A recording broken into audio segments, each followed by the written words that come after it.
Hello students, welcome to Panchajanya IAS. ನಾನು ನವೀನ್ ಕುಮಾರ್. ಇವತ್ತಿನ the Hindu ಪತ್ರಿಕೆ ವಿಶ್ಲೇಷಣೆಗೆ ನಿಮಗೆಲ್ಲರಿಗೂ ಸ್ವಾಗತ. ಮೊದಲನೇ ವಿಷಯ ನೋಡಿ, 5% job quota in private companies. Karnataka plans to bring new law that will reserve 5% of jobs for person with disability in all private firms with 20 or more employees. ವಿಶೇಷ ಚೇತನರಿಗೋಸ್ಕರ ಉದ್ಯೋಗ ಮತ್ತೆ ಶಿಕ್ಷಣದಲ್ಲಿ ಮೀಸಲಾತಿ ತರಲಿಕ್ಕೆ ಕರ್ನಾಟಕ ಸರ್ಕಾರ ಮುಂದಾಗ್ತಾ ಇದೆ. 20 ಅಥವಾ ಅದಕ್ಕಿಂತ ಹೆಚ್ಚು ಉದ್ಯೋಗಗಳನ್ನು ಹೊಂದಿರುವಂತಹ ಎಲ್ಲಾ ಖಾಸಗಿ ಸಂಸ್ಥೆಗಳಲ್ಲಿ, ಪ್ರೈವೇಟ್ ಫರ್ಮ್ಗಳಲ್ಲಿ ವಿಶೇಷಚೇತನರು ಅಥವಾ ವಿಕಲಚೇತನರು ಅಂತ ಹೇಳ್ತೀವಿ, ಅವರಿಗೆ 5% ಉದ್ಯೋಗ ಮೀಸಲಾತಿ ತರಲಿಕ್ಕೆ ಹೊಸ ಕಾನೂನನ್ನು ರೂಪಿಸ್ತಾ ಇದೆ. ಮತ್ತೆ 10% ರಿಸರ್ವೇಶನ್ ಇನ್ ಎಜುಕೇಶನ್, ಶಿಕ್ಷಣದಲ್ಲಿ 10% reservation. All colleges must reserve 10% seats in every course for students with disabilities, not just institutional level, but course wise. ಏನ್ ಹೇಳ್ತಾ ಇದ್ದಾರೆ ಅಂತಂದ್ರೆ, ಎಲ್ಲಾ ಕಾಲೇಜುಗಳಲ್ಲಿ ಪ್ರತಿ ಕೋರ್ಸ್ನಲ್ಲಿ, ಕೇವಲ ಒಂದು ಕಾಲೇಜ್ ಲೆವೆಲ್ ಅಲ್ಲಿ ಮಾತ್ರ ಅಲ್ಲ, ಇನ್ಸ್ಟಿಟ್ಯೂಷನ್ ಲೆವೆಲ್ ಅಲ್ಲಿ ಮಾತ್ರ ಅಲ್ಲ, ಪ್ರತಿ ಕೋರ್ಸ್ನಲ್ಲೂ ಸಹ 10% ಸ್ಥಾನಗಳನ್ನ ವಿಶೇಷ ಚೇತನರಿಗೆ ಮೀಸಲಿಡಬೇಕಾಗತ್ತೆ.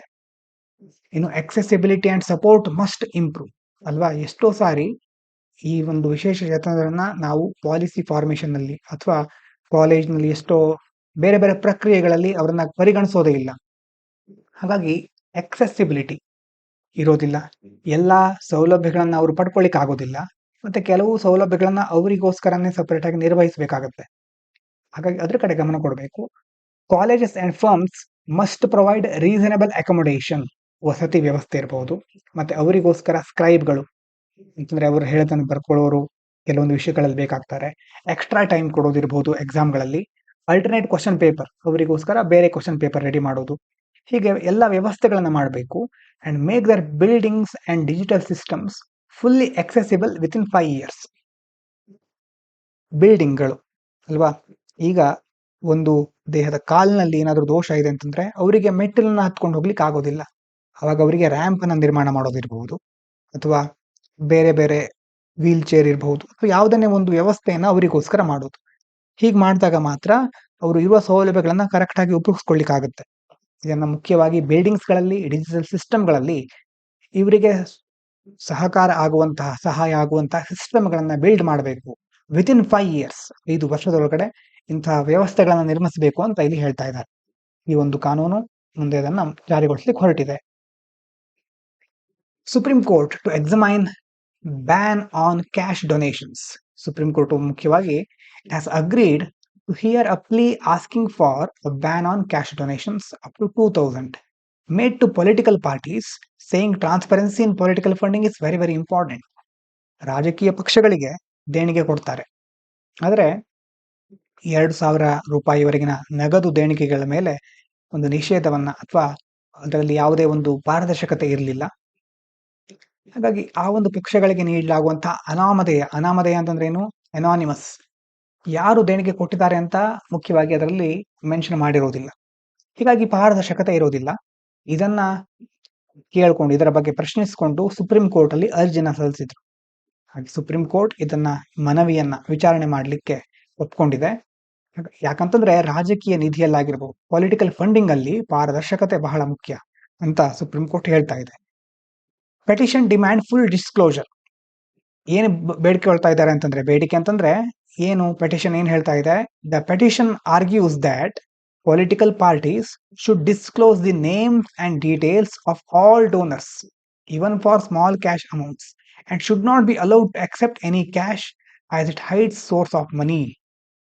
ಎಲ್ಲಾ ದಾನಿಗಳ ಹೆಸರು ಇರಬಹುದು, ವಿವರಗಳನ್ನ, ಚಿಕ್ಕ ಮೊತ್ತನೇ ಆಗಿರ್ಲಿ ಅಲ್ವಾ, ಅಮೌಂಟ್ ಚಿಕ್ಕದೇ ಆಗಿರ್ಲಿ, ಎಲ್ಲ ಕೊಟ್ಟವರ ಹೆಸರನ್ನ ಬಹಿರಂಗಪಡಿಸಬೇಕು ರಾಜಕೀಯ ಪಕ್ಷಗಳು. ಮತ್ತೆ ನಗದು ಅಥವಾ ಕ್ಯಾಶ್ ನಲ್ಲಿ ಯಾವುದೇ ಒಂದು ಹಣವನ್ನು ಅಕ್ಸೆಪ್ಟ್ ಮಾಡಬಾರ್ದು, ಸ್ವೀಕರಿಸಬಾರ್ದು. ಯಾಕಂತಂದ್ರೆ ಕ್ಯಾಶ್ ನಲ್ಲಿ ಕೊಟ್ರೆ ಆ ಒಂದು ಸೋರ್ಸ್ ಅನ್ನ ಅವರು ಹೈಡ್ ಮಾಡಬಹುದು, ಎಲ್ಲಿಂದ ಆ ಒಂದು ಹಣ ಬಂದಿರುತ್ತೆ, ಅಥವಾ ಹಣವನ್ನೇ ಬ್ಲಾಕ್ ಮನಿ ಆಗಿ ಕನ್ವರ್ಟ್ ಮಾಡಬಹುದು. Current law allows cash donations under section 13A of the Income Tax Act. Political parties can currently accept cash donation up to 2,000 without revealing donor details. ಸದ್ಯದ ಪರಿಸ್ಥಿತಿಯಲ್ಲಿ ಈಗಿರುವಂತ ಲಾ ಪ್ರಕಾರ ಪೊಲಿಟಿಕಲ್ ಪಾರ್ಟಿಗಳು section 13A income tax under ಅಡಿಯಲ್ಲಿ cash donation ಅನ್ನ, ಅಂದ್ರೆ ಹಣವನ್ನ note ಅಥವಾ ನಗದಿನ ಮೂಲಕ 2,000 ರೂಪಾಯಿವರೆಗೆ ಸ್ವೀಕರಿಸಬಹುದು. ಹಾಗೆ ಸ್ವೀಕರಿಸಿದಾಗ ಯಾರು ಡೋನರ್ ಅನ್ನುವಂತಹ ಒಂದು ವಿವರವನ್ನ ರಿವೀಲ್ ಮಾಡಬೇಕಾದ ಅವಶ್ಯಕತೆ ಇಲ್ಲ. ಹಾಗಾಗಿ the petition challenges this rule as being misuse to hide unaccounted money. ಈ ಒಂದು ರೂಲ್ ಅನ್ನ ಚಾಲೆಂಜ್ ಮಾಡ್ತಾ ಇದ್ದಾರೆ ಪೆಟಿಷನ್ ಮೂಲಕ. ಇನ್ನು Justice Suryakant sworn in as 53rd CJI. Justice Suryakant took oath at Rashtrapati Bhavan, administered by President Draupadi Murmu. He succeeds Justice B.R. Gavai. B.R. Gavai ಅವರು ಮುಖ್ಯವಾಗಿ ಇಷ್ಟು ದಿನಗಳ ಕಾಲ ಭಾರತದ ಮುಖ್ಯ ನ್ಯಾಯಮೂರ್ತಿಗಳಾಗಿದ್ರು. ಈಗ ಅವರ ಮುಂದಿನ ಉತ್ತರಾಧಿಕಾರಿಯಾಗಿ ಸೂರ್ಯಕಾಂತ್ ಅವರು ಸ್ಥಾನವನ್ನ ಸ್ವೀಕರಿಸ್ತಾ ಇದ್ದಾರೆ, ಆ ಸ್ಥಾನಕ್ಕೆ ಬರ್ತಾ ಇದ್ದಾರೆ, ಪ್ರಮಾಣ ವಚನ ಸ್ವೀಕರಿಸಿದ್ದಾರೆ. Known for com settlement oriented judicial style. ಅವರ ಒಂದು ಸ್ಟೈಲ್, ಯಾವುದಾದ್ರೂ ಒಂದು ಜಡ್ಜಸ್ ಹೇಗೆ ಒಂದು ಸಮಸ್ಯೆಯನ್ನು ನಿರ್ವಹಿಸ್ತಾರೆ ಇವ್ರ ಬಗ್ಗೆ ಹೇಳೋದಾದ್ರೆ, justice Kant is known as judge prefers gentle persuasion and consensus over confrontation. Confrontation ಅಂತಂದ್ರೆ ಈಗ ಸಂಘರ್ಷ ಆದಾಗ ಅದನ್ನ ಸೌಮ್ಯವಾಗಿ ಮನವೊಲಿಸೋದು, ಪರ್ಸುವೇಷನ್ ಮಾಡೋದು ಅಲ್ವಾ, ಮತ್ತೆ ಎಲ್ಲರ ಸಹಮತವನ್ನ ಪಡ್ಕೊಳ್ಳೋದು. ಅದಕ್ಕೆ ಮುಖ್ಯವಾಗಿ ಅವರು ಹೆಸರುವಾಸಿ. ಅಂತಂದ್ರೆ ಸಂಘರ್ಷದಲ್ಲಿ ಇನ್ನಷ್ಟು ಹೆಚ್ಚು ಉದ್ವಿಗ್ನತೆ ಸೃಷ್ಟಿ ಮಾಡೋದಲ್ಲ, ಬದಲಾಗಿ ಇರುವ ಉದ್ವಿಗ್ನತೆಗಳನ್ನ ಪರಿಸ್ಥಿತಿಯನ್ನ ಸಮಾಧಾನಕ್ಕೆ ತಗೊಂಡ್ಕೊಂಡು ಬರೋದು. He has played key roles in resolving farmer protest issues, other sensitive disputes. Farmer protest ಆಗಿರೋದು ನಿಮ್ಗೆ ಗೊತ್ತಿರಬಹುದು, ಆ ಇಶ್ಯೂ ಆಗಿರಬಹುದು, ಮತ್ತೆ ಇನ್ನೂ ಹಲವಾರು ವಿಚಾರಗಳಲ್ಲಿ ಇವರು ಬಹಳ ಮುಖ್ಯವಾದ ಪಾತ್ರವನ್ನ ವಹಿಸಿದ್ರು. Big responsibility ahead.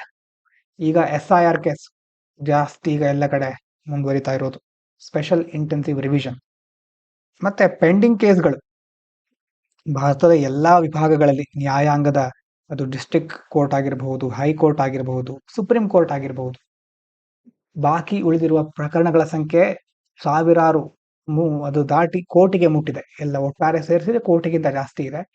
His immediate major task includes handling the special intensive revision case related to electoral rules. ಸದ್ಯದ ಪರಿಸ್ಥಿತಿಯಲ್ಲಿ ಮುಖ್ಯವಾದ ವಿಷಯ ಸ್ಪೆಷಲ್ ಇಂಟೆನ್ಸಿವ್ ರಿವಿಷನ್ ಎಲೆಕ್ಟೋರಲ್ ರೂಲ್ಸ್ಗೆ ಸಂಬಂಧಪಟ್ಟ ಹಾಗೆ.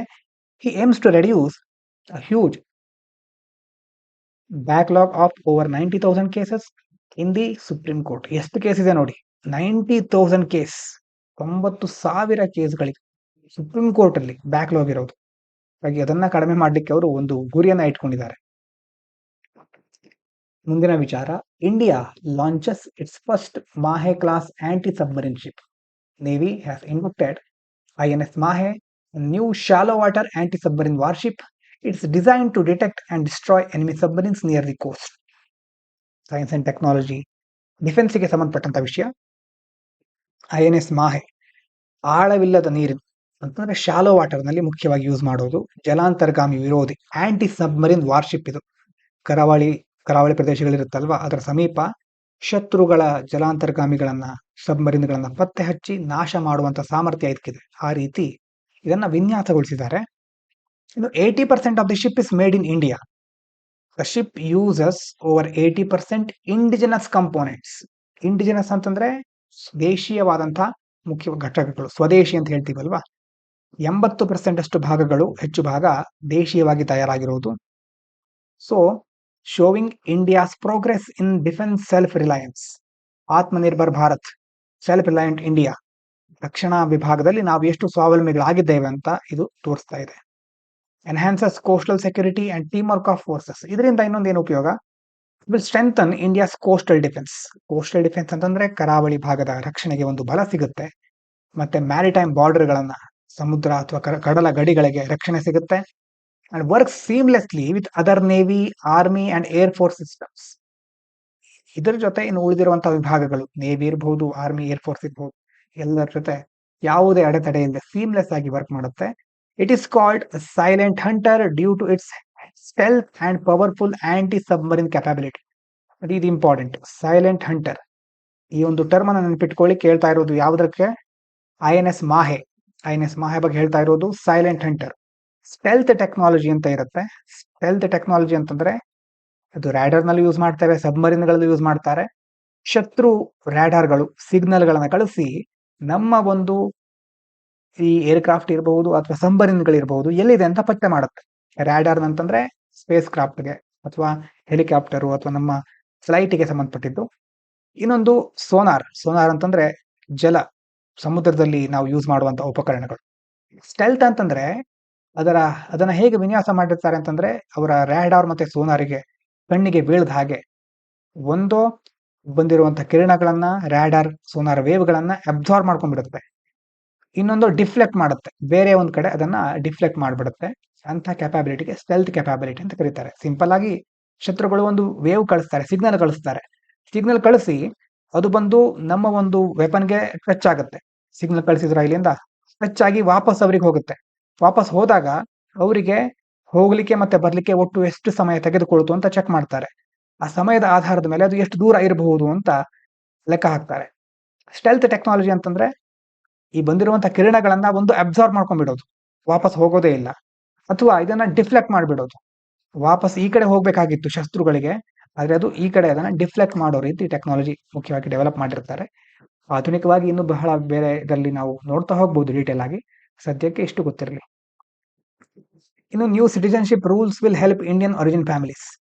ಕೆನಡಾ ಏನ್ ಮಾಡಿದೆ, it has updated it's citizenship act so that children born or adopted abroad to Canadian parents will now get Canadian citizenship more easily. ಕೆನಡಾದ ಪೋಷಕರಿಗೆ ಬೇರೆ ದೇಶದಲ್ಲಿ ಜನಿಸಿದಂತಹ ಅಥವಾ ದತ್ತು ಪಡೆದ ಮಕ್ಕಳಿಗೂ ಸಹ ಕೆನಡಾದ ಪೌರತ್ವ ಸಿಗುತ್ತೆ, ಅವರಿಗೂ ಸಹ ಪೌರತ್ವ ಪಡಿತಾರೆ ಅವರು. This fixes earlier rules that excluded many Indian origin families. ಮೊದಲು ಭಾರತೀಯ ಮೂಲದ ಕುಟುಂಬಗಳನ್ನ ಹೊರತುಪಡಿಸಿದ್ರು, ಇದರಿಂದ ಈಗ ಬಹಳ ಈಸಿ ಆಗಿದೆ, ನಿಯಮಗಳು ಸಡಿಲ ಆಗ್ತಾ ಇವೆ. First generation limit problem solve. ಮೊದಲೇನಾಗ್ತಾ ಇತ್ತು, Canadian citizen born outside Canada would not pass citizenship to their child if the child was also born outside Canada. ಏನು ಹೇಳ್ತಾ ಇದ್ದಾರೆ, ಕೆನಡಾ ಅಂತ ಒಂದು ದೇಶ, ಒಬ್ಬ ವ್ಯಕ್ತಿ ಕೆನಡಾದಲ್ಲಿ ಹುಟ್ಟಿದ್ದಾರೆ, citizen born earlier Canadian citizen born outside Canada could not pass. ಕೆನಡಾದ ಒಂದು ವ್ಯಕ್ತಿ ಹೊರಗಡೆ ಹುಟ್ಟಿದ್ರೆ ಅಥವಾ ಅವರಿಗೆ ಇರುವಂತಹ ಮಕ್ಕಳು ಕೆನಡಾಕ್ಕಿಂತ ಹೊರಗಡೆ ಹುಟ್ಟಿದ್ರೆ ಅವರಿಗೆ ಕೆನಡಾದ ಸಿಟಿಜನ್ಶಿಪ್ ಅನ್ನ ಪಡ್ಕೊಳ್ಳಿಕ್ಕೆ ಆಗ್ತಾ ಇರಲಿಲ್ಲ. ಈಗ ಹೊಸ ಲಾ ಏನ್ ಮಾಡ್ತಾ ಇದೆ, new law removes this restrictions allowing such children to inherit citizenship. ಈಗ ಹೊರಗಡೆ ಜನಿಸಿದ್ರು ಸಹ ಅವರಿಗೂ ಸಹ ಕೆನಡಾದ ಪೌರತ್ವ ಸಿಗುತ್ತೆ, as long as there is a real connection to Canada. ಆದ್ರೆ ಕೆನಡಾ ಜೊತೆ ಒಂದು ರಿಯಲ್ ಕನೆಕ್ಷನ್ ಇರಬೇಕು, ಅಂತಂದ್ರೆ ಒಂದು ನೈಜ ಸಂಪರ್ಕ ಇರಬೇಕು, ಅಲ್ಲಿ ತನಕ ಅದು ಮುಂದುವರಿಯುತ್ತೆ, ಸಿಟಿಜನ್ಶಿಪ್ ಅವರಿಗೂ ಸಿಗುತ್ತೆ. Law updated after court ruling. Canadian court declare ಮಾಡಿತ್ತು, declared parts of the previous law unconstitutional. ಇಷ್ಟು ದಿನ ಇತ್ತಲ್ವಾ ಆ ಲಾ, ಅದರ ಒಂದು ಭಾಗಗಳು ಸಂವಿಧಾನಕ್ಕೆ ವಿರೋಧಿಯಾಗಿರೋದು ಅಂತ ಹೇಳಿತ್ತು. The government accepted this and updated the act to ensure fairness and reflect modern family structure. ಸರ್ಕಾರ ಒಪ್ಕೊಳ್ಳುತ್ತೆ, ಕೆನಡಾದ ಸರ್ಕಾರ ಒಪ್ಕೊಂಡು ಆಕ್ಟ್ ಅನ್ನು ಅಪ್ಡೇಟ್ ಮಾಡುತ್ತೆ. ಇದರಿಂದಾಗಿ ಮಾಡರ್ನ್ ಫ್ಯಾಮಿಲಿ ಸ್ಟ್ರಕ್ಚರ್ಗೆ ಸಂಬಂಧಪಟ್ಟ ಹಾಗೆ ಒಂದು ಫೇರ್ನೆಸ್, ನ್ಯಾಯಯುತವಾಗಿ ಒಂದು ಪ್ರಕ್ರಿಯೆಗಳನ್ನ ಜಾರಿಗೊಳಿಸಲಿಕ್ಕೆ ಇದರಿಂದ ಹೆಲ್ಪ್ ಆಗುತ್ತೆ. ಒಂದು ಆರ್ಟಿಕಲ್ ಇದೆ, society must ರೀಕ್ಲೇಮ್ respectful open dialogue. ಬಹಳ ಒಳ್ಳೆ ಆರ್ಟಿಕಲ್ ಇದು, ಎಥಿಕ್ಸ್ ಎಸ್ಸೆಯಲ್ಲಿ ಬಹಳ ಹೆಲ್ಪ್ ಆಗುತ್ತೆ. ಮತ್ತೆ ಅದ್ರ ಜೊತೆ ಸೊಸೈಟಿ ಸೋಷಿಯಲ್ ಜಸ್ಟಿಸ್ ಅಲ್ಲೂ ಸಹ ಇಂಥ ಪಾಯಿಂಟ್ಗಳನ್ನು ಯೂಸ್ ಮಾಡ್ಕೋಬಹುದು. ಏನಾಗ್ತಾ ಇದೆ, public discourse is becoming toxic. ಒಂದು ಕಾಲದಲ್ಲಿ ಭಾರತದಲ್ಲಿ ಚರ್ಚೆ ನಡೀತಾ ಇತ್ತು, ಈಗ ನಡೀತಾ ಇರೋದು ವಾದ. Earlier India had strong tradition of reasoned debate, respectful disagreement. ಬೇರೆಯವರ ಅಭಿಪ್ರಾಯಗಳನ್ನ ಒಪ್ಕೊಳ್ತಿರೋ ಬಿಡ್ತಿರೋ, ಆದ್ರೆ ಅದನ್ನ ಗೌರವಿಸುವಂತಹ ಮನಸ್ಥಿತಿ ಆದ್ರೂ ಇರಬೇಕು. ಡಿಸ್ಅಗ್ರಿಮೆಂಟ್ ಅಲ್ವಾ, ನೀವು ಒಪ್ಕೊಳ್ಳಲ್ಲ, ಆದ್ರೆ ಅದಕ್ಕೆ ರೆಸ್ಪೆಕ್ಟ್ ಆದ್ರೂ ಇರಬೇಕು. ರೀಸನ್ಡ್ ಡಿಬೇಟ್ ಆಗುತ್ತೆ ಅಂತಂದ್ರೆ ಅದಕ್ಕೆ ತರ್ಕ ಇರುತ್ತೆ, ಅಥವಾ ಅವರದ್ದು ಒಂದು ಲಾಜಿಕ್ ಅದರ ಮೂಲಕ ಪಾಸ್ ಆಗ್ತಾ ಇರುತ್ತೆ. ಟುಡೇ ಏನು discussions especially on TV shows, social media resemble battle fields.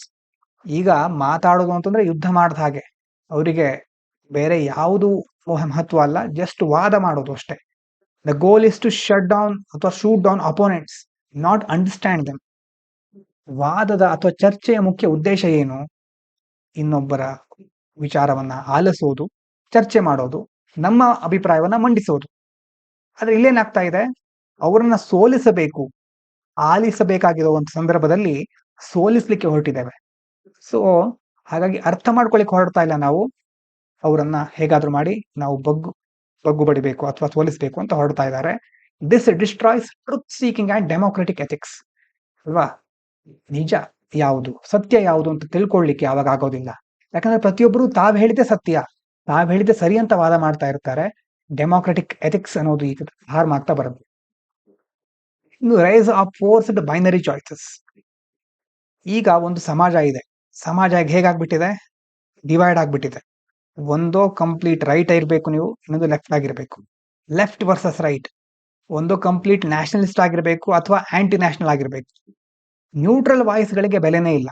Neutral voices are mocked as weak, silent or sitting on the fence. ನೀವು ಯಾವುದನ್ನು ಸರಿಯಾಗಿ ಹೇಳೋದಿಲ್ಲ ಅನ್ನುವಂಥ ಒಂದು ಅವ್ರ ಮೇಲೆ ಆರೋಪ ಮಾಡ್ತಾರೆ. ಒಂದೋ ನೀವು ಕಂಪ್ಲೀಟ್ ಆಗಿ ಇವ್ರ ಪರವಾಗಿರ್ಬೇಕು ಅಥವಾ ಇವ್ರ ಪರವಾಗಿರ್ಬೇಕು. ಈ ತರ ಆಗ್ಬಿಟ್ರೆ ಏನಾಗುತ್ತೆ, ನೀವು ಕಂಪ್ಲೀಟ್ ರೈಟ್ ಆಗ್ಬಿಟ್ರೆ ಲೆಫ್ಟ್ ಅವರ ಯಾವುದೇ ವಿಚಾರ ಒಪ್ಕೊಳ್ಳೋದೇ ಇಲ್ಲ. ಕಂಪ್ಲೀಟ್ ಲೆಫ್ಟ್ ಆಗ್ಬಿಟ್ರೆ ರೈಟ್ ಅವರ ಅಥವಾ ಬಲಪಂಥ ಎಡಪಂಥ ಅಂತ ನೀವು ಕೇಳಿರ್ಬಹುದು. ಇನ್ನೊಂದು ವರ್ಗದವರ ಆಲೋಚನೆಗಳನ್ನ ಅನಿಸಿಕೆಗಳನ್ನ ಕೇಳುವ ಮನಸ್ಥಿತಿನೇ ಹೊರಟು ಬಿಡುತ್ತೆ, ಇರೋದಿಲ್ಲ ಅವಾಗ. People feel compelled to pick sides, no space for middle ground thinking. ಯಾವ್ದಾದ್ರು ಒಂದು ಬಣ ಸೇರ್ಕೊಂಡ್ರೆ, ಯಾವುದೋ ಒಂದು ಪಕ್ಷ ಸೇರ್ಕೊಂಡ್ರೆ ನಮ್ಗೆ ಒಳ್ಳೇದು. ಯಾಕಾಗ್ ಮಾಡ್ತಾನೆ ಹೇಳಿ ಮನುಷ್ಯ? ಮನುಷ್ಯ ಸಂಘಜೀವಿ ಅಂತ ಅರಿಸ್ಟಾಟಲ್ ಹೇಳ್ತಾನಲ್ವಾ. ಒಬ್ನೇ ಇರ್ಲಿಕ್ಕೆ ಅವನಿಗೆ ಇಷ್ಟ ಇಲ್ಲ. ಸುತ್ತಮುತ್ತಲು 4 ಜನ ಇದ್ರೆ ತನ್ನ ಒಂದು ವಾದಕ್ಕೆ ಸಪೋರ್ಟ್ ಸಿಗುತ್ತೆ. ಅಥವಾ ನಾನು ಅವರಲ್ಲಿ ಒಬ್ಬನಾದ್ರೆ ನನಗೆ ಸಮಾಜದಲ್ಲಿ ಏನಾದ್ರೂ ಬೆನಿಫಿಟ್ಗಳು ಸಿಗಬಹುದು ಅನ್ನುವಂಥ ಒಂದು ಆಲೋಚನೆ ಸಹ ಇದ್ರಲ್ಲಿ ಬರುತ್ತೆ. ಸೋಶಿಯಾಲಜಿ ಓದೋರಿಗೆ ಅಥವಾ ಆಂಥ್ರೋಪಾಲಜಿ ಓದೋರಿಗೆ ಇದೆಲ್ಲ ಗೊತ್ತಾಗ್ತಾ ಇರುತ್ತೆ. ಹಾಗಾಗಿ ಇಲ್ಲಿ ಮನುಷ್ಯ ಯಾವ್ದಾದ್ರು ಒಂದು ಸೈಡ್ ಅನ್ನ ಪಿಕ್ ಮಾಡ್ಲಿಕ್ಕೆ ಹೊರಡ್ತಾನೆ. ಆವಾಗ ಮಿಡ್ಲ್ ಗ್ರೌಂಡ್ ಥಿಂಕಿಂಗ್ ಇರೋದಿಲ್ಲ. ಕ್ರಿಟಿಕಲ್ ಅನಾಲಿಸಿಸ್ ಅಂತ ಕರಿತೇವೆ. ಎರಡೂ ಬದಿಯಲ್ಲಿ ಯಾವ್ದು ಸರಿ ಯಾವ್ದು ತಪ್ಪು ಅನ್ನುವುದನ್ನ ಯೋಚನೆ ಮಾಡ್ಲಿಕ್ಕೆ ಅವಕಾಶ ಇರೋದಿಲ್ಲ. ನ್ಯೂಟ್ರಾಲಿಟಿ ಅಂತಂದ್ರೆ ಕವರ್ಡ್ ಐಸ್ ಅಂತ ಅರ್ಥ ಆಗ್ಬಿಡುತ್ತೆ. ಹೇಡಿಗಳು ನೀವು, ಹಾಗಾಗಿ ಯಾವುದೇ ಬದಿಗೂ ಸೇರ್ಕೊಳ್ಳಲ್ಲ. ಆದ್ರೆ ನಿಜವಾಗ್ಲೂ ನ್ಯೂಟ್ರಾಲಿಟಿ ಅನ್ನೋದು ಕರೇಜಿಯಸ್ ಮತ್ತೆ ರ್ಯಾಷನಲ್, ಬೌದ್ಧಿಕವಾಗಿ ತಾರ್ಕಿಕವಾಗಿ ಮತ್ತೆ ಒಂದು ಧೈರ್ಯದ ಪ್ರತೀಕ. ಅದು ನ್ಯೂಟ್ರಾಲಿಟಿ ಅನ್ನೋದು. Neutral perspective helps mediate balance competing interest ಅಲ್ವಾ. ನಿಮಗೆ ಎಲ್ಲಾ ವಿಷಯಗಳು ಗೊತ್ತಿದೆ ಅಂತಂದ್ರೆ ಅವಾಗ ಯಾರು ಸರಿ ಯಾರು ತಪ್ಪು ಅಂತ ಸಹ ಗೊತ್ತಿರುತ್ತೆ. ಯಾವಾಗಲೂ ಒಂದೇ ಪಕ್ಷವನ್ನು ವಹಿಸ್ಕೊಳ್ಳೋದಿಲ್ಲ. ಯಾವ ಇಂಟ್ರೆಸ್ಟ್ ಒಳ್ಳೆಯದು ಅಂತ ಗೊತ್ತಾಗಿ ನೀವು ಮೀಡಿಯೇಟ್ ಮಾಡ್ಲಿಕ್ಕೆ ಸಾಧ್ಯ ಆಗುತ್ತೆ, ಮಧ್ಯಸ್ಥಿಕೆ ವಹಿಸ್ಲಿಕ್ಕೆ ಸಾಧ್ಯ ಆಗುತ್ತೆ. But today neutrality is often ridiculed or suppressed. ಆದ್ರೆ ಈಗೀಗೆಲ್ಲ ಏನಾಗ್ತಾ ಇದೆ, ನ್ಯೂಟ್ರಲಿಟಿನ ಸಪ್ರೆಸ್ ಮಾಡ್ಬಿಡ್ತಾ ಇದ್ದಾರೆ, ರಿಡಿಕ್ಯೂಲ್ ಮಾಡ್ತಾರೆ. Emotional attack replace reason, compromise seen as betrayal ಅಲ್ವಾ. ಇಮೋಷನಲ್ ಅಟ್ಯಾಕ್ ಮಾಡ್ಬಿಡೋದು. ಏನಾದ್ರೂ ನೀವು ಪ್ರಶ್ನೆ ಕೇಳಿದ್ರೆ ಅದಕ್ಕೆ ಕಾರಣ ಏನು, ಯಾಕೆ, ಏನು, ಈ ತರ ಪ್ರಶ್ನೆ ಮಾಡಿದ್ರೆ ಇಮೋಷನಲ್ ಆಗಿ ಅಟ್ಯಾಕ್ ಮಾಡ್ಬಿಡ್ತಾರೆ. ನನ್ನ ಧರ್ಮದ ಬಗ್ಗೆ ನೀನು ಈ ಪ್ರಶ್ನೆ ಕೇಳಲಿಕ್ಕೆ ಹೊರಟಿದೀಯಾ ಅಥವಾ ನಿಂಗೆ ಇದರಲ್ಲೂ ನಂಬಿಕೆ ಇಲ್ವಾ ಅನ್ನುವಂತ ಒಂದು ಪ್ರಶ್ನೆ ಎದುರಾಗುತ್ತೆ. ಕಾಂಪ್ರಮೈಸ್ ಆಗ್ಬಿಟ್ರೆ ಅದೊಂದು ಬಿಟ್ರೇಯಲ್. ನೀವು ಇನ್ನೊಂದು ಧರ್ಮದವರ ಜೊತೆ ಏನಾದ್ರೂ ಮಾತಾಡಿದ್ರೆ ಅಥವಾ ಅವರ ಒಂದು ವಿಷಯಗಳನ್ನ ಆಲಿಸ್ತಾ ಕೂತ್ರೆ ನಮ್ಮ ಧರ್ಮಕ್ಕೆ ನೀವು ಮೋಸ ಮಾಡಿದ ಹಾಗೆ ಅನ್ನುವಂತ ಸಹ ವಿಚಾರ ವ್ಯಕ್ತ ಆಗ್ತಾ ಹೋಗುತ್ತೆ. ಇನ್ನು effects of extreme polarisation. Polarisation ಅಂದ್ರೆ ಧ್ರುವೀಕರಣ. ಯಾವ್ದಾದ್ರು ಒಂದು ಬದಿಗೆ ಸೇರ್ಕೊಂಡ್ಬಿಡೋದು. ಅವಾಗ ಇನ್ನೊಂದು ವರ್ಗದವರ ಮುಖ್ಯವಾದ ಪ್ರಾಧಾನ್ಯತೆಗಳು ಅದಕ್ಕೆ ಯಾವುದೇ ಒಂದು ಅವಕಾಶ ಸಿಕ್ಕೋದಿಲ್ಲ. ಗವರ್ನೆನ್ಸ್ ಅಲ್ಲಿ ನೋಡಿ, ಲಾಗಳು ಸ್ಟಕ್ ಆಗುತ್ತೆ, ಕಾಂಪ್ರಮೈಸ್ ಇರೋದಿಲ್ಲ. ಎಕ್ಸ್ಟ್ರೀಮ್ ಪೊಲಿಟಿಕ್ಸ್ ನಾವು ನೋಡ್ತಾ ಹೋಗ್ತೇವೆ. ಜುಡಿಷಿಯರಿಯಲ್ಲಿ ಜಡ್ಜಸ್ಗಳು ಒಂದ್ ವೇಳೆ ಇವರು ಸಹ ಪೊಲರೈಸ್ ಆಗ್ಬಿಟ್ರೆ judges ಅನ್ಫೇರ್ಲಿ called bias by all sides. Judges ಗಳನ್ನ ಮುಖ್ಯವಾಗಿ ಎಲ್ಲಾ ಕಡೆಯಿಂದ ಬಯಾಸ್ಡ್ ಆಗಿರ್ತಾರೆ ಇವರು ಅಂತ ಸರಿ ಕರೀತಾರೆ. ಹಾಗಾಗಿ ಅಲ್ಲೂ ಸಹ ನಮ್ಗೆ ಮತ್ತೆ ಪ್ರಶ್ನೆ ಬರುತ್ತೆ, ನಾವಿರುವ ಸಮಾಜ ಹೇಗಿದೆ ಹಾಗಾದ್ರೆ? ಸಂವಿಧಾನ ಇದೆ, ಎಲ್ಲ ಇದೆ, ವ್ಯವಸ್ಥೆ ಸರಿಯಾಗಿ ಯಾವುದು ನಡೀತಾ ಇಲ್ವಲ್ಲ ಅನ್ನುವಂತಹ ಒಂದು ಪ್ರಶ್ನೆ ಬರುತ್ತೆ. ಮೀಡಿಯಾದವರು ಒಂದ್ ವೇಳೆ ಪೋಲರೈಸ್ ಆಗ್ಬಿಟ್ರೆ ಡಿವಿಷನ್ ಕ್ರಿಯೇಟ್ ಮಾಡ್ತಾರೆ. ಮೀಡಿಯಾದವರಿಗೆ ಬೇಕಾಗಿರೋದು ಟಿ ಆರ್ ಪಿ ಇಂದ ಅಡ್ವರ್ಟೈಸ್ಮೆಂಟ್ ಸಿಗುತ್ತೆ, ಅಡ್ವರ್ಟೈಸ್ಮೆಂಟ್ ಇಂದ ಹಣ ಬರುತ್ತೆ, ಹಣದಿಂದ ಅವರು ಪ್ರಾಫಿಟ್ ಜಾಸ್ತಿ ಮಾಡ್ತಾ ಹೋಗ್ಬಹುದು. ಹಾಗಾಗಿ ಅವರು ಪ್ರಾಫಿಟಿಗೋಸ್ಕರ ಇರೋದು. ಯಾವ ತರ ವಿಷಯಗಳನ್ನ ಪ್ರಚಾರ ಮಾಡಿದ್ರೆ ಜನರು ಜಾಸ್ತಿ ಟಿವಿ ನೋಡ್ತಾರೆ ಅಥವಾ ಸೋಷಿಯಲ್ ಮೀಡಿಯಾ ಯೂಸ್ ಮಾಡ್ತಾರೆ ಅಂತ ಅವರು ಥಿಂಕ್ ಮಾಡಿ ಅದ್ರ ಮೇಲೆ ರಿಸರ್ಚ್ ಮಾಡ್ತಾ ಇರ್ತಾರೆ. ಈಗ ಮೀಡಿಯಾದವರಿಗೆ ಬೇಕಾಗಿರೋದು ನಮ್ಮ ಒಳ್ಳೇದಲ್ಲ, ಅವರ ಒಂದು ಪ್ರಾಫಿಟ್. ಸೋಷಿಯಲ್ ಕೊಹೇಷನ್ ನೋಡಿ, ಇಂಥ ವಿಚಾರ ಬಂದಾಗ ಒಬ್ರನ್ನೊಬ್ರು ನಂಬೋದೇ ಇಲ್ಲ. ಬೇರೆ ಒಂದು ಪಂಥದವರು, ಬೇರೆ ಧರ್ಮದವರು ಅಂದ್ಕೊಂಡು ಅವ್ರು ಹೇಳಿರೋ ಒಳ್ಳೆಯ ವಿಷಯಗಳನ್ನು ಸಹ ಗಮನಿಸೋದಿಲ್ಲ. ಮೆಂಟಲ್ ಹೆಲ್ತ್ಗೆ ಸಂಬಂಧಪಟ್ಟ ಹಾಗೆ ಸ್ಟ್ರೆಸ್ಸು, ಆಂಗ್ಸೈಟಿ ಮತ್ತೆ ಎಕ್ಸ್ಪ್ರೆಸಿಂಗ್ ಒಪಿನಿಯನ್ಸ್, ನಮ್ಮ ಅಭಿಪ್ರಾಯಗಳನ್ನ ವ್ಯಕ್ತಪಡಿಸ್ಲಿಕ್ಕೂ ಸಹ ನಾವು ಹೆದರ್ತೇವೆ. ಹಾಗಾಗಿ ಪೋಲರೈಸೇಷನ್ ಇಂದ ಒಂದು ಡಿವಿಷನ್ ಕ್ರಿಯೇಟ್ ಆಗುತ್ತೆ, ಡಿಸ್ಟ್ರಸ್ಟ್ ಮತ್ತೆ ಡೆಮೋಕ್ರಸಿ ವೀಕ್ ಆಗ್ತಾ ಹೋಗುದು. Digital platforms amplify conflict. ಈಗೆಲ್ಲ ಪ್ರತಿಯೊಬ್ಬರ ಹತ್ರನೂ ಡಿಜಿಟಲ್ ಮೀಡಿಯಾ, ಸೋಷಿಯಲ್ ಮೀಡಿಯಾ ಇದೆ. ಪ್ರತಿಯೊಬ್ಬರು ಸಹ ಒಂದು ವಿಮರ್ಶಕರೇ ಆಗ್ಬಿಟ್ಟಿದ್ದಾರೆ. ಪ್ರತಿಯೊಬ್ಬರೂ ಸಹ ಏನಾದ್ರೂ ವಿಷಯವನ್ನ ಪ್ರಸ್ತುತಪಡಿಸ್ತಾನೆ ಇರ್ತಾರೆ. ಅಲ್ಗಾರಿದಮ್ಗಳು ಏನ್ ಮಾಡುತ್ತೆ, ಆಂಗರ್ ಮತ್ತೆ ಸೆನ್ಸೇಷನಲಿಸಮ್ ಅನ್ನ ಜಾಸ್ತಿ ಪ್ರಮೋಟ್ ಮಾಡ್ತಾ ಹೋಗುತ್ತೆ. People interact only inside echo chambers. Echo chambers ಅಂತಂದ್ರೆ ಏನು? ನೀವು ಒಂದು ಧರ್ಮಕ್ಕೆ ಸೇರಿದೀರಾ ಅಂತಂದ್ರೆ ಸೋಷಿಯಲ್ ಮೀಡಿಯಾದಲ್ಲಿ ಆ ಧರ್ಮಕ್ಕೆ ಸಂಬಂಧಪಟ್ಟ ಒಂದು ಪೋಸ್ಟ್ ಬರುತ್ತೆ. ಅದನ್ನ ನೀವು ಲೈಕ್ ಮಾಡ್ತೀರಿ. ಲೈಕ್ ಮಾಡಿದಾಗ ನೆಕ್ಸ್ಟ್ ಅದೇ ತರಹದ ಪೋಸ್ಟ್ಗಳು ಮತ್ತೆ ನಿಮ್ಗೆ ಕಾಣಿಸ್ತಾ ಹೋಗುತ್ತೆ. ಅಲ್ಗಾರಿದಮ್ ಆ ತರ ಕ್ರಿಯೇಟ್ ಆಗಿರುತ್ತೆ. ಹೀಗಾದಾಗ ಏನಾಗುತ್ತೆ, ನಿಮ್ಮ ಒಂದು ವ್ಯೂ ಪಾಯಿಂಟ್ ಅನ್ನ ಬಿಟ್ಟು ಬೇರೆ ಒಂದು ವ್ಯೂ ಪಾಯಿಂಟ್ ಅನ್ನ ನೀವು ನೋಡ್ಲಿಕ್ಕೆ ಹೋಗೋದಿಲ್ಲ ಅಲ್ವಾ? Hearing only views they like. ನಿಮ್ಗೆ ಯಾವ್ದು ಇಷ್ಟ ಆಗುತ್ತೋ ಅದನ್ನೇ ಅಲ್ಗಾರಿದಮ್ ತೋರಿಸ್ತಾ ಹೋಗುತ್ತೆ. ಜಗತ್ತು ನಾ ಅಂದ್ಕೊಂಡಾಗೆ ಇರೋದು, ನನ್ನ ಜ್ಞಾನದ ಮಿತಿಯಲ್ಲಿ ನಾನು ಯಾವಾಗಲೂ ನೋಡ್ತಾ ಇರ್ತೇನೆ. ಹೊಸ ಪ್ರಪಂಚ, ಇನ್ನೊಂದು ದೃಷ್ಟಿಕೋನ ಸಹ ಇದೆ ಅಂತ ನಮ್ಗೆ ಯಾವಾಗ ಗೊತ್ತಾಗೋದಿಲ್ಲ.